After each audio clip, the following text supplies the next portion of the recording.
Excellent. Annie, hello and welcome to Women in Confidence. Thank you very much for joining me today. It is a pleasure. Thank you so much for having me. So, as always with my guests from North America, we are days apart, and I'm Tuesday morning, and you must be Monday evening. Yep. And how's Monday evening looking? I can tell you what mine was like, but how's yours? It was a lovely Monday. I get to end it with you. Oh, sweet. And then I get to wake up and have my very own Tuesday morning tomorrow. So Well, Tuesday's looking good. I can tell you that. It's sunny, yes, so that's good. It's right, what I like to hear. Yeah, sunny, and spring has sprung here, which is goodness. amazing. So we should absolutely get on with this because I know we could chat a lot because we've met previously. I'm going to start by asking you where you are actually, because that is important, because I think you're Chicago. Is that right? Correct. Yeah. Dab smack in the middle of the US. Yep. Excellent. So yeah, as I said already, like, miles apart and hours apart. But we're here to talk about confidence. And I know you've got an awful lot to talk about, and particularly in your niche around selling. And I know that's a space that many women struggle around the confidence to sell. But you have a very particular angle to that and particular way of overcoming some of that. So we'll come on to that in a moment. But I just want to ask you to get the conversation warmed up, is what does having confidence mean to you? For me, in my own life, it has been the ability to show up as myself deliberately, but in a decreasingly intentional way. Like, I know that sounds weird, but what I mean is if I'm showing up as myself fully or close to fully, as if by magic, right? It doesn't feel effortful. Then I know I'm showing up confidently. Yeah. And do you remember a time when you didn't show up confidently or where you weren't yourself? Do I remember a time I didn't show up confidently? Yes. It's called 1996 through 2000 and I don't know, 12. I mean, there was a whole lot of time where I didn't feel confident. And even when I did show up as myself, I showed up as myself with work, or I showed up as myself with armor or walls or quirks or tricks or, some protective coating to spare me from all the things that rob me of confidence. And that's because I wasn't actually confident. I was kind of appearing confident. I really like what you said about appearing with walls or sort of like protective coding, I think you said, or protective clothing. It doesn't really matter, because that hasn't actually been mentioned by any of my guests, that actually we do put up an armor to protect ourselves. Do you know what that, or can you remember what that was like for you, and how would other people know that you were putting up an armor?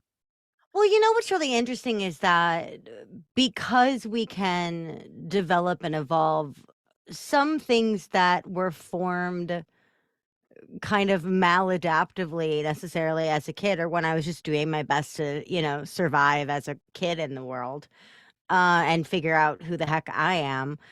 I think some of the weird stuff I chose has stuck and become me, right? And so one of the things that I hear all the time is I identify as a loud introvert. And people want to fight me on that constantly. Oh, there's no such thing as a loud introvert. You're an ambivert. You're an extrovert. You just don't have much willpower. Okay. First and foremost, I confidently choose to identify myself however the heck I want to. And I identify as a loud introvert. But when I was younger, because I also have obsessive compulsive disorder and I've had a lot of anxiety in my life, when I was younger, as a very anxious kid, what I would do to kind of put my porcupine quills up is I would just get really loud, right? So I was like 2 feet tall. I was always the shortest kid in class, like always, always the tiniest of tinies. And I got picked on a lot. I got bullied a lot. And the response to that was just, hey, I'm an only child, right? I'm in rooms with all adults. I need something. My needs aren't being met. What do I do?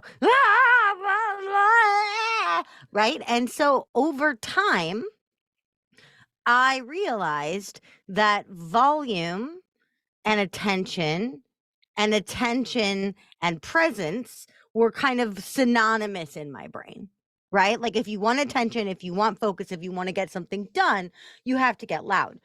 I adopted that because I wasn't feeling confident. But as the years gone by, I've learned to own my volume, and I've also earned the right to tell people when I don't want to be loud. Okay, I'm done being loud, going back to bed, right? But now, confidence applied is the confident ability that I can to take up space and be loud with strategy or just because I want to. And then also to hold the, same space, turn around on a dime and get quiet again. Does that make sense? Yeah, it does. And I also, I'm a real believer that we give each other titles or labels such as you're an ambivert, you're an, whatever. Yeah. And I have a bit of a rejection to that. I don't know. I have a physical because people say I'm an extrovert, and I'm like, I don't know. I'm just who I am. Does it matter where I am on a scale of 1 to 10? Yes. Does it matter? It doesn't. It makes no difference, does it, in life? But I think this application of labels is easier for people in many ways. I don't know. I just have a physical reaction to being told I'm this or I'm that.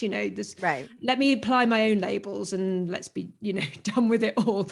Well, let's get back to, you said you had this period between about 2006, I think, and then about 2012. What happened to stop all that and to move through your lack of confidence to where you are now? I don't think I ever saw myself as a particularly resilient person, and I didn't really have to be. I was a affluent, white, middle class, privileged, sheltered kid. Not that I didn't have stuff happen to me. Of course I did. Right. But if you ask me, like, what have you endured in your life, young person? The answer was nothing. Right? Other than like the standard cost of living and having a mental illness. Okay. Bullying. Okay. Not that those things don't suck. They suck, but they suck for everybody. I'm not special in that. Right. But what changed for me was some really hard stuff happened, and I rose to the occasion of handling it. And in doing so, proved to myself with time spent picking myself off multiple kitchen floors and rock bottoms that I would have to become more resilient if I wasn't already. And then it got to the point where I looked back on my life and went, I got myself through that. I had support, I had help, right? I had good teachers, I had good friends, I had whatever I had. I was hydrated, whatever. But at the end of the day, I'm still alive and healthy and killing it in my business because of me. And I have to give myself credit for that. So rising to the occasion of life and then allowing myself to celebrate the milestones and the molehills along the way have felt really good. And then each of those combined as a casserole become confidence for me. I don't think people really do spend the time, and certainly maybe it's because the space I'm in and I coach women through this, but I don't think the women that I come across really spend the time celebrating. They don't say, actually, this is all mine. Yeah, I'm absolutely, I'll acknowledge the friends, the family, the mentors, all that sort of thing. But it's all about me, and I did this. And I think I'm going through some of that now. I've almost go through these like 2-year cycles of reflection and then growth and reflection of growth. And I'm just going through this now thinking, actually, I can achieve. I've done it before. Everything I want comes to me because I do it, not anybody else. If anything else, people get in the way of what I want to do. So thank you for reinforcing that it is about you and your resilience and your journey. And I don't think maybe it's a female thing that women don't acknowledge themselves enough. I think we're told not to. I think women, men with lots of feminine energy, obviously non-binary people or gender fluid people, like I think there's a whole lot of that. If you have intense feminine energy, regardless of gender, you've probably been told to sit there and be pretty a whole lot. Right? Like, if not pretty, if you didn't get the sit and pretty mandate, you probably got the like sit and people please mandate, right? Like, take up space when spoken to, if spoken to. Sometimes you're not. You are an ornament or a contributor or a cog, and that's the way that it should be. So just take up your appointed amount of space, right?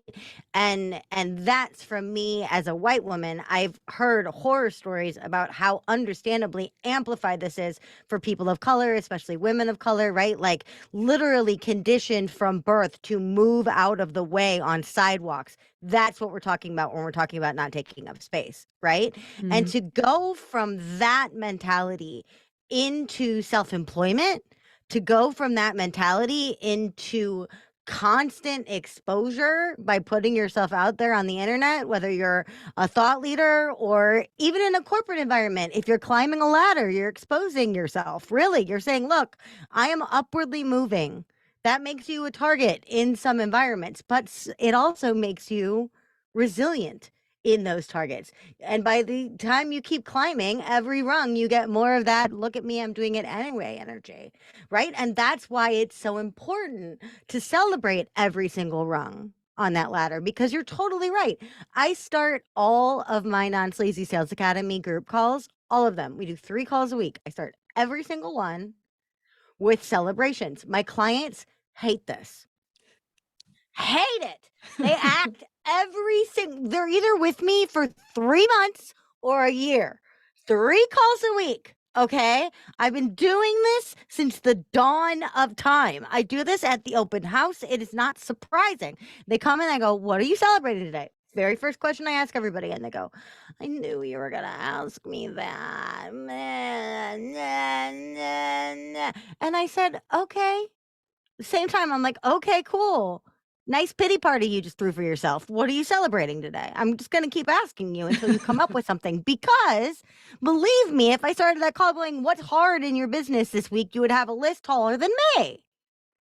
But instead, we got to turn the attention, and it might be an energy thing. It might be a law of attraction thing. Those aren't my lane. I don't know. But I do know that running a business and staying confident within that business requires you to focus on what you want and not what you don't want. And do more of the things that are working and less of the things that aren't working. How can we know what that is if we're not taking time to put weight on it? Well, let's talk about your non-sleazy way to sell and your sales academy, because that is one of the reasons why I really wanted you on, because your approach to selling and how you help your clients form relationships and perhaps take the sort of, I don't know, some of the history and some of the thoughts around selling out of it and make it very human, a human-based interaction in many ways. So tell me about the non-sleazy sales academy, and we'll see where the conversation goes. I never, ever expected to teach sales, because I thought I hated sales. I had the stigma of selling was rich and alive within me, hardcore, because I looked at my work so freaking passionately, and I looked at my clients so freaking lovingly, and I was unwilling to budge on any of those things. And in my mind, my perception of selling was the opposite of that love, that care, right? So I couldn't rectify the kind of service that I wanted to give with the kind of selling that I had been taught. Turns out there's a whole bunch of other ways to sell. I teach a lot of them. There are other good people out here teaching ethical sales, but what was most important for me and works so well with what we're talking about today is I had to learn who I am when I sell and not put on a mask or a methodology that is not of me. So the Non-Sleazy Sales Academy's mission is to empower Vanessa to sell as Vanessa. not as an Annie clone, not as a Grant Cardone clone, right? Not as any of those things. Grant Cardone is great, but he's got a very distinct personality that for a lot of women, for example, are like, I can't come off with that much swagger. You don't have to, right? You don't have to. And another thing that the Non Sleazy Sales Academy does is we look at those roles that you're already playing in your life, especially with women, and we say, peacekeeping in families is sales. Marriage is sales. Parenting is constant selling, constant, right? Getting an aging parent to take medication they don't want to take is sales, right? But we don't look at those things. And we also don't look at the times in our lives that we were sold to beautifully. We call those things customer service, right? So the Non Sleazy Sales Academy works with you to figure out what roles you're already selling in, take the personality from those roles, polish them by telling you what to say, how to say it, and how to handle objections, right? And then from there, we build confidence through repetition and through the fact that you don't have to dip into anything that feels unnatural to you. It may be uncomfortable, but not unnatural, because I would argue to your audience, if I'm forcing you to do something that feels unnatural, there's no way I can be confident in that. But we can learn confidence in the uncomfortable, right? Uncomfortable is a spectrum, unnatural is a switch. Yeah. If we're feeling an out of body ick experience, there's no way we're going to show up confidently. Well, let's talk about what you were saying around, let's look at all your roles that you currently perform in what you'd class as your everyday life, and then learn from that and convert that into, well, not convert it, but just take what you already can do and you do subconsciously without even an effort, and make that into sales. How do you get your clients to really start to understand, oh yeah, okay, well, I am a mum and I've got to get my kids out of bed and school and all that sort of stuff, to say, okay, from there, Vanessa, you can then sell your products or your services. Yeah. How do you get that moment for that client to go, oh yeah, you know what, Annie's right. I do all this so naturally. My definition of selling is problem solving for money. So if we're looking for that role in your life, who relies on you to solve their problems? And what problems do they rely on you to solve? My kids got to get up in the morning. They got to get to school on time. Why is that a problem? Because my kids love sleep. Why is that a bigger problem? Because if they don't get the bus, I have to cancel my morning meeting, piss off my client in order to, handle the fact that my kid didn't go to school. Okay. Well, then in that aspect, you are being motivational, persuasive, and if need be, forceful for someone's own good. Not forceful because you're the only decider, but forceful because both of you will lose if that bus doesn't get caught, right? Who relies on you to solve their problems? Your parents, your kids, your coworkers, right? Your spouse, your partner, your best friend. What roles do you play in your job? Maybe it's your boss, right? My boss is constantly coming to me to ask me how to prioritize my day and his day. How am I supposed to know? But I sit there and I help him understand what's important. Okay, cool. That's called discernment. That's a sales technique, right? So if you're babying your boss or managing your kids or any combination thereof, look at the problems you're solving. My boss is unorganized. I am organized. Who am I as a salesperson? I'm the grounding organizational force that comes in to make someone feel like their chaos is manageable. Who am I as a salesperson? I am an aggressively loving mother who has stuff to do. Okay, so what am I going to do? I'm going to go in. I'm not going to waste the client's time. I'm going to pretend like we both have a bus to catch. I'm going to get in. I'm going to listen to questions. I'm going to motivate them, and I'm going to get out of there. Right? I am an aggressively loving and motivating force. Okay, bring that into your selling, right? But it's always, everybody that has sales avoidance is an over deliverer, either in life or business or both. So who relies on you over delivering?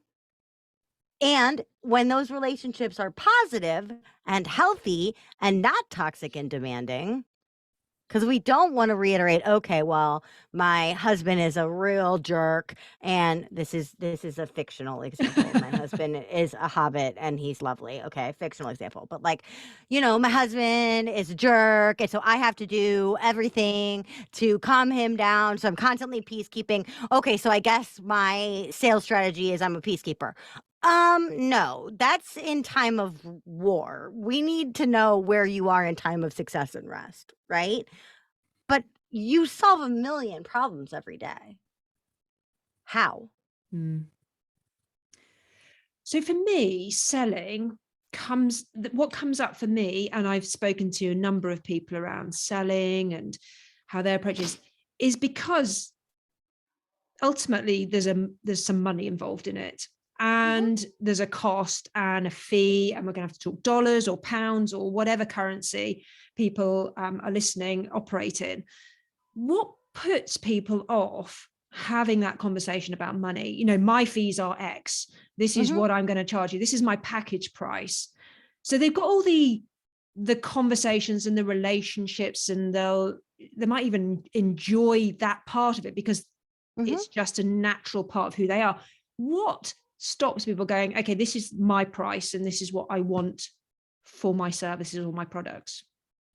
I think a lot of people have relationally, situationally, even evolutionarily or genetically, an issue with money, right? We've all inherited somebody else's money baggage a gajillion times over. And if we haven't, we've still heard other people say, oh, you shouldn't talk about money. Oh, money is a tough subject, right? So if it's not a tough subject for you, you've still heard a whole bunch, it's a tough subject for other people. So if one of two things happens, we either go in awkward and careful, and in doing so, rob ourselves of confidence, seemingly, right?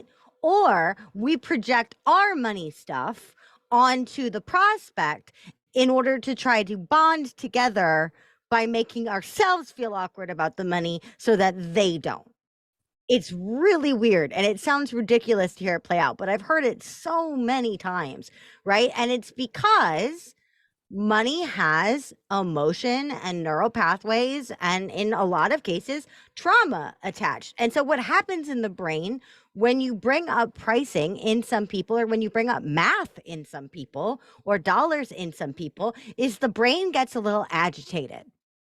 And it's okay. If you, the seller, get a little agitated, there's work that you can do. There's grounding you can do to say, listen, my money issues are not my prospect's business. I'm not going to project or vomit them all over them, right? That we can do. That's a mindset piece.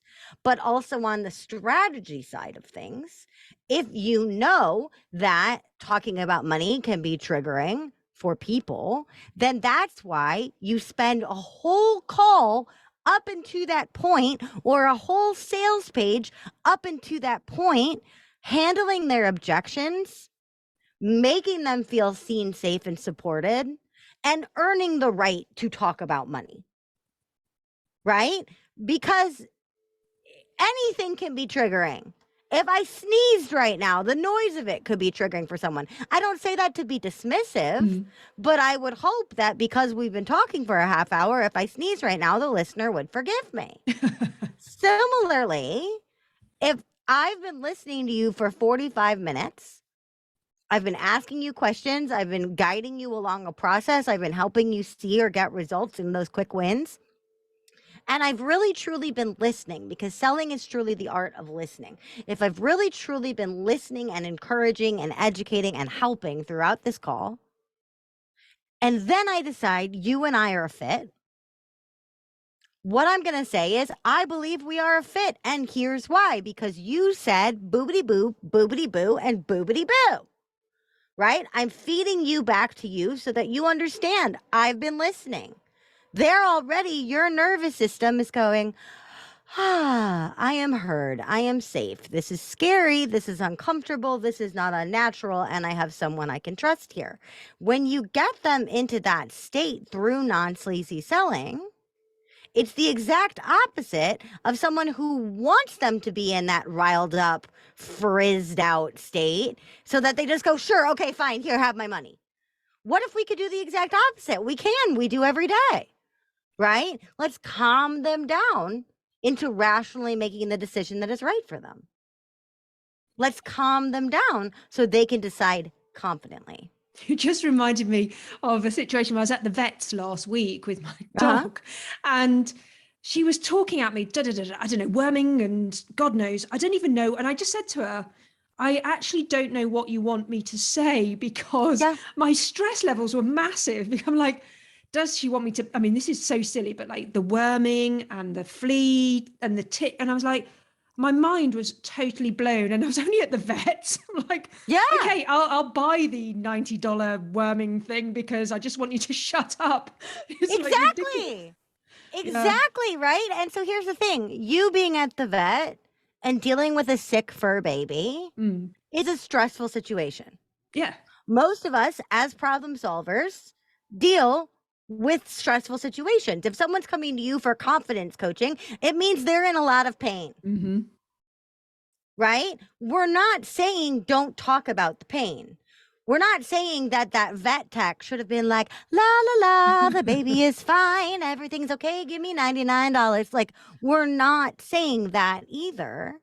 But what that vet tech could have done was lowered their pace, slowed their pace, lowered their tone, understood that you were in a hyper aroused state where decision making is challenging due to the overwhelm of emotion that has flooded your system with cortisol and adrenaline, and asked you, I have a whole lot of information to relate to you, and I know that this is probably really hard and stressful for you right now. What's the best way for me to relate this information to you? Would you like to see it written down?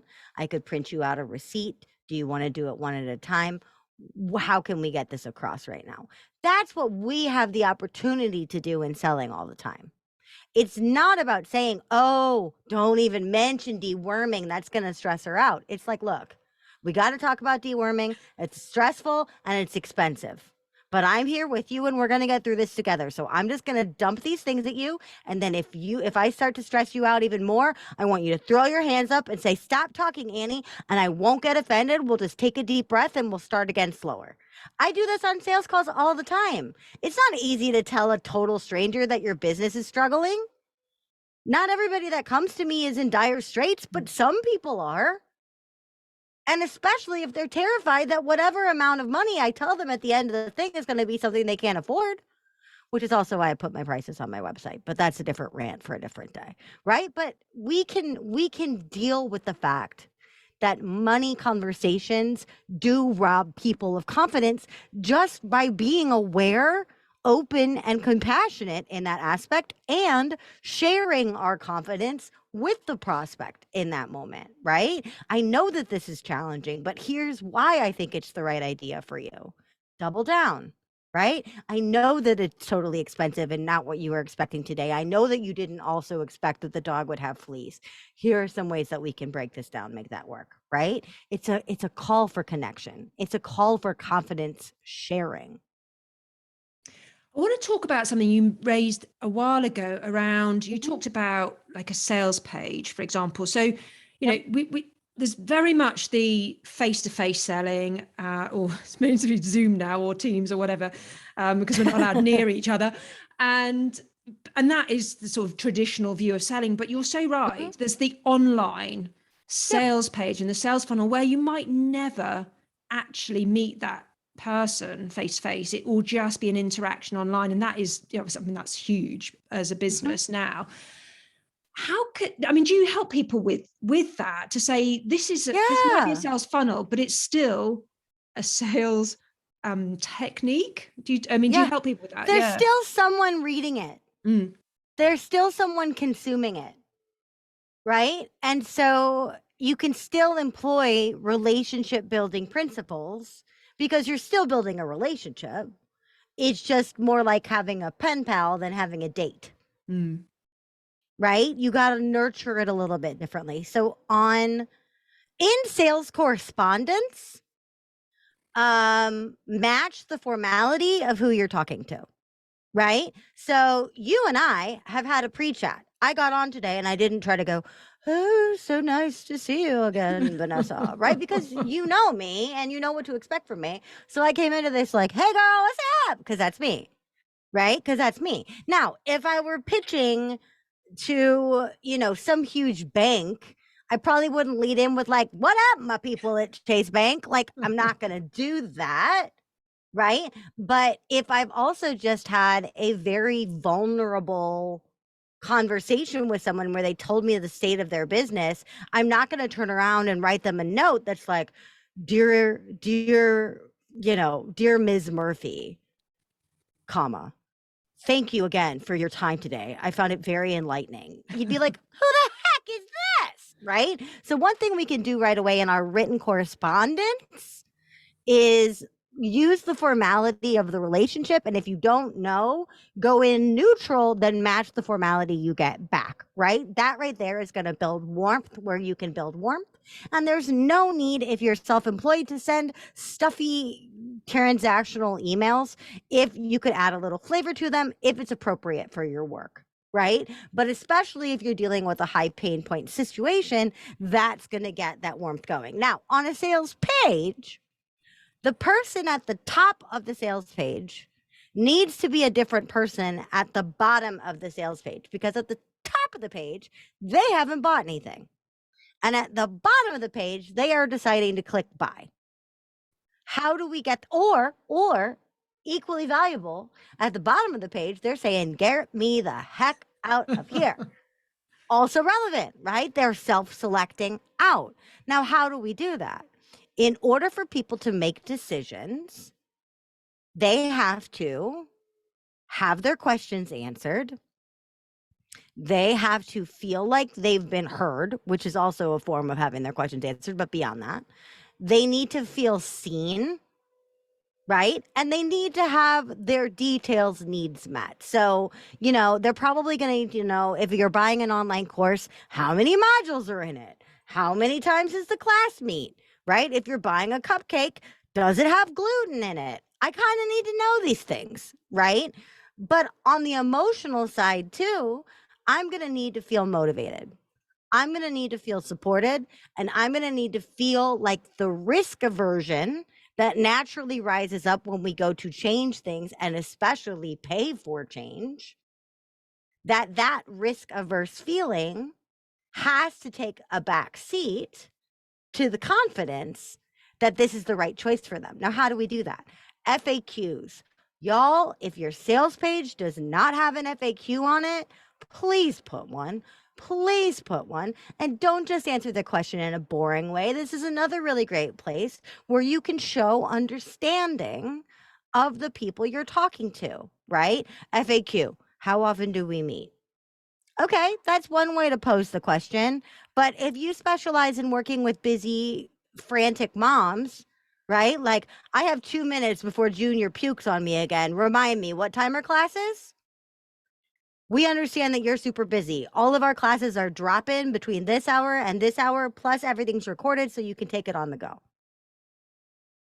Cool. That handles the objection of, I'm too busy a mom for this program for busy moms. Right? Because that's going to happen. So an FAQ goes a long way. A product tour, even if it's ingredients of a cupcake, awesome. If it's modules of a program, awesome. People want to know what they're buying. And then I want you to put your prices on it. I want you to put your price on your sales page.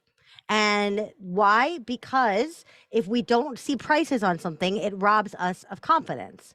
It makes us assume, because of the beautiful, weird way brains are wired, that we are not going to be able to rise to the occasion of that thing unless we happen to have extreme financial confidence, right? Unless I'm like, I have so much money to throw at this thing, it doesn't even matter. They could say $6 million and I'd be like, I'll give you 5, but that's just because I want to haggle, right? Like, that's fine. If you're in that place, awesome for you.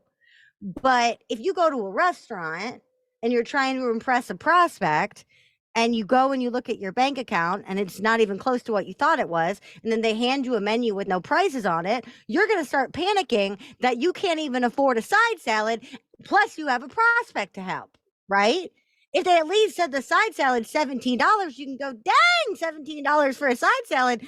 Okay, I'm going to need to move some money around and maybe just have some Diet Coke, right? Like, at least we know what we're up against. Or even better, if the prices are on the website for that restaurant, we would look at them ahead of time and go, do I really want to take my prospect, or do I really need to take my prospect to a place with a $17 side salad? Probably not. You are so right about prices on a website. So I was looking at a course recently, and the sales funnel was just so irritating, but there's no price anywhere. And the only way you can find the price is by, let's have a 15-minute call. And that immediately is me. I'm shutting that down because I don't have the time. I can't be bothered to talk to somebody. Just tell me what your price is, and then I can make a decision, and we can cut out all the bullshit of, why would they do that to themselves? Because the majority of people that actually get on the call are stressed out about money from the jump. They're like, oh my God, I can't believe I had to get on a call just to find out how much the thing costs. That doesn't make it feel exclusive or luxurious. It makes it feel inaccessible. It makes it feel like work, number one, or exclusive to a detriment, right?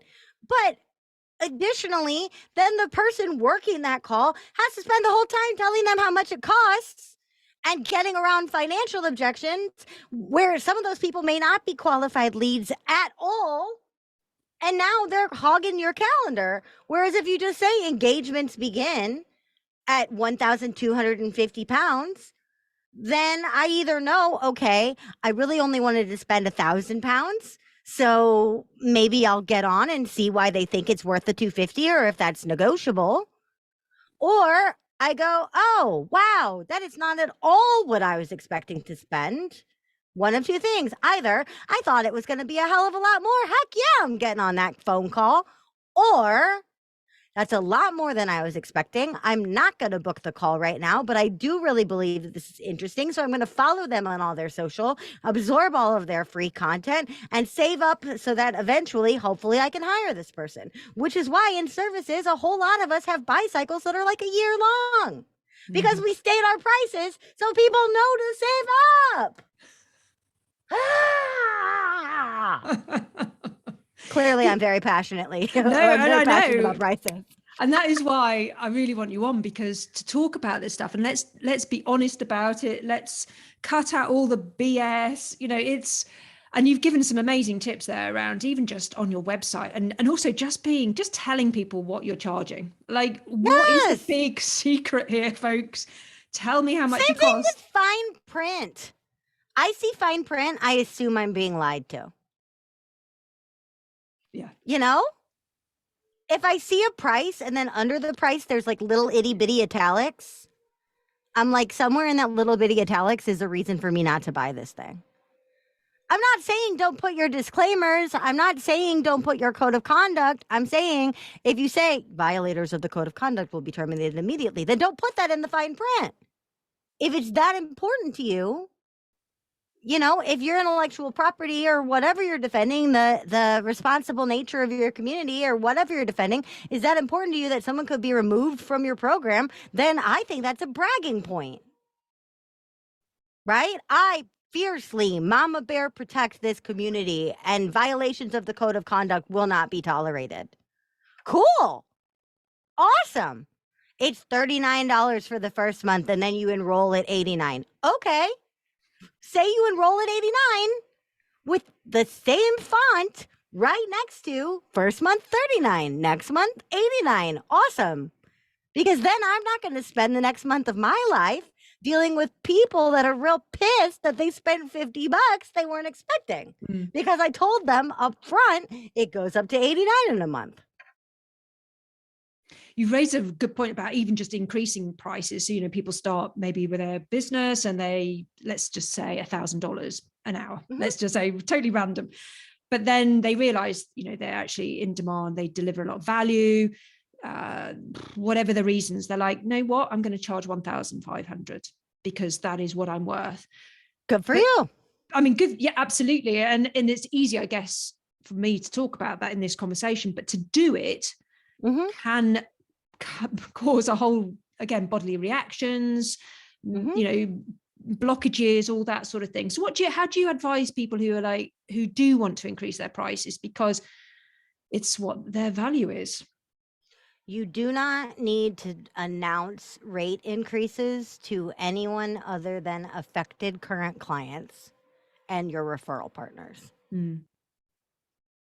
That's it. That's it. Right? Part of it is like, how is this going to be received? Okay.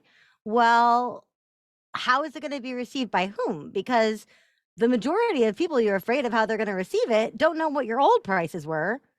So they're not going to care what your new prices are until they need you and then need to see your prices, right?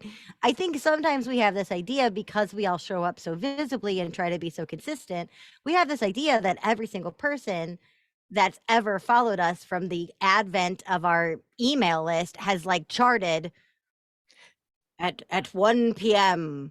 in the year of our Lord 2022, Vanessa raised her prices by 13%. No one is paying that close of attention. Now, ethically, morally, and responsibly, if I'm raising a rate on an existing client, then the way that I do that is transparently and with consent, right? So you go to them and you say, hey, listen, I love working with you. You love working with me. Together we've accomplished boobity, boobity, boobity, boobity, boobity, boo. Don't apologize for raising your prices. Raising your prices is part of your business. You don't have to go in and go, oh my gosh, I'm so sorry to do this to you, but I'm raising my prices at the end of the year. You just state it like any other fact. Today it's raining, right? I just ate a peanut butter and jelly sandwich. Okay.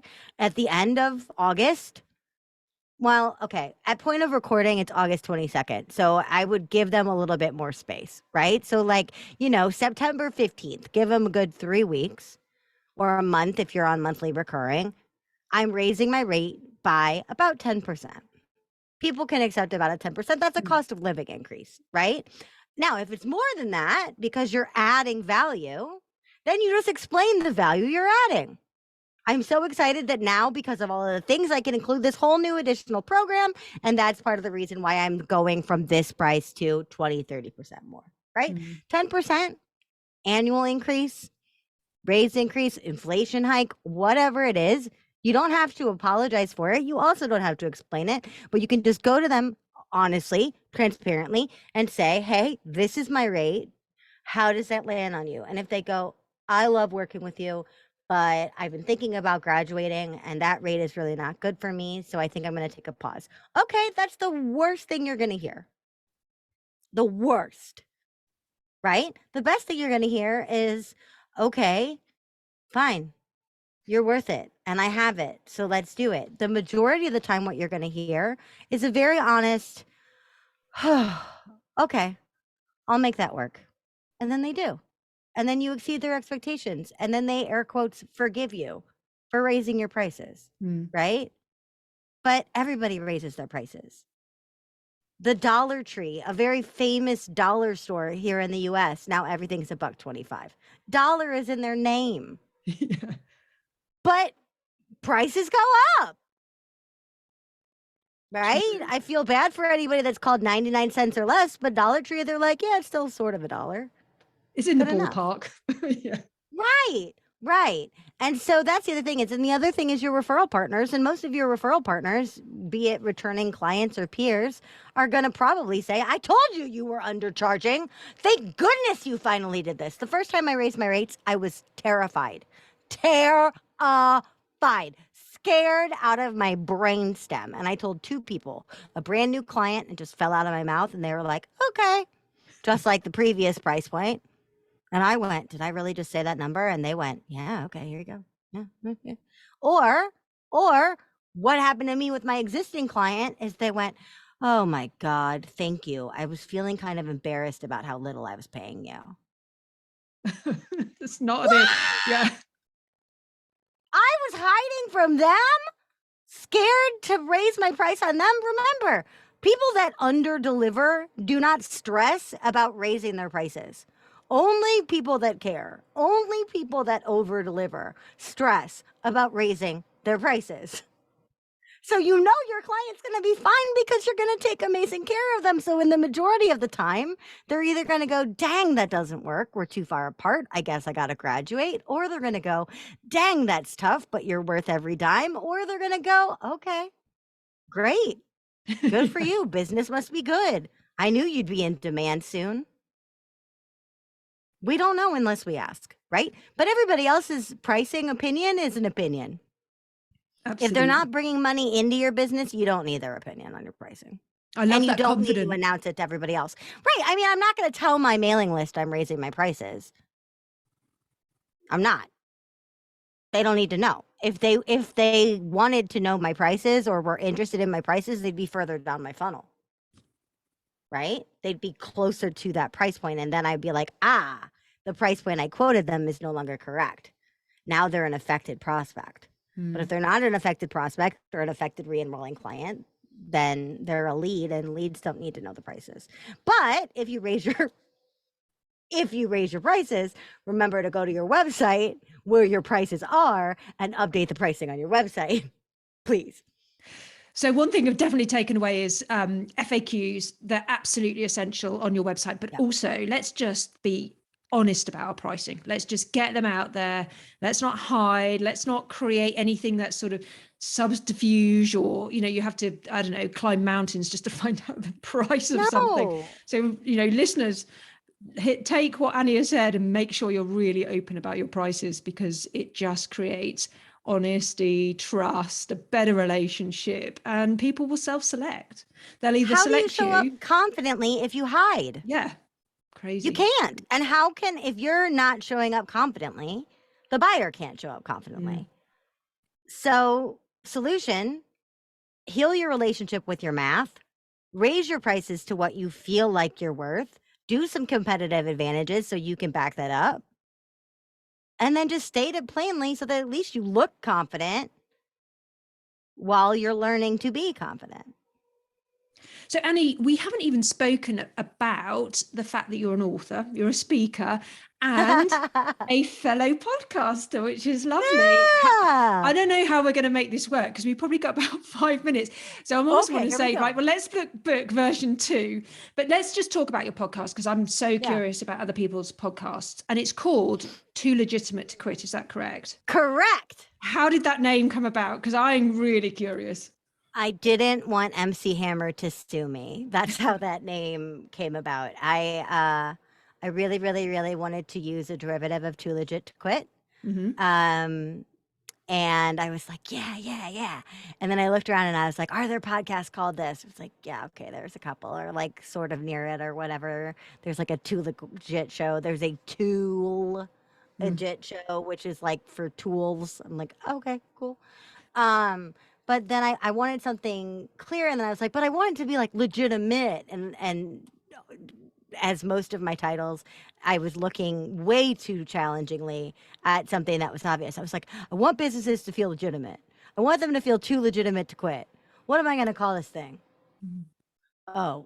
And then I was like, oh, plus advantage, I'm not stealing intellectual property this way. So. And what's the main theme or the purpose of the podcast? So it is a fun, high energy, still actionable, homework delivering business podcast, all about business growth, either mindset or strategy, often both. But then I get people to find a business or marketing or sales lesson in a piece of pop culture that they love, so that not only do I get my guest fired up about their area of expertise, we also get to see that apply over to an area of fandom or pop culture worship, which is really fun. And then I force them to marry those two worlds. So we have a really good time. So if anybody's listening to this podcast, they're obviously on the Podcast Vibe, and please go and check out Annie's podcast as well. And I'll put all those details in the show notes anyway, so people can just click on those links and get to you. And also, Annie, could you just tell us what your website is? And then again, I can direct people to it. So the podcast website is toolegitimate.com or toolegitimate-to-quit.com. And my website, easy to find, is anniePruggles.com. If you go to anniePruggles.com, you can find all my work, including the Non-Sleazy Sales Academy and the podcast and more. And it's a beautiful, colorful website. Thank It's very you. reflective of your personality. It's not, I mean, I don't want to sound rude, but it's like, it's there, it's out there, it's confident, it's bold. Yeah. Yeah. It's loud. And you yourself called yourself a loud introvert. I'd say your Yep. your website is a very good reflection of you. Very, very Thank good. you. Well, Yeah, it is Annie, loud. It's a very loud website. I don't know who designed it or you designed it yourself, but it's beautiful and colorful, and there's stuff on there that visually is very stimulating. So it's great. Yeah. Well, here's a celebration, y'all. I'll show you how to do it. I am so confident in that website, and I designed it myself. And it took years and years for me to build the confidence to build my own website. But I got there by just doing the dang thing. Mm. Yeah. And that's a whole new conversation, is Mm-hmm. lacking confidence, but just do it. And maybe we'll come back. We should come back and talk about all the other things on my list that we haven't had the chance to get through right now. But Annie, I'm going to have to close this conversation down, and we'll do a part 2 at some point. So thank you so much for being on the show and for sharing so much. When I listen back to this whilst I'm editing it, I'll be like, oh my gosh, Annie has shared so much. I'm incredibly grateful. Thank you very much. Oh, the pleasure was all mine. Thanks for letting me talk confidence.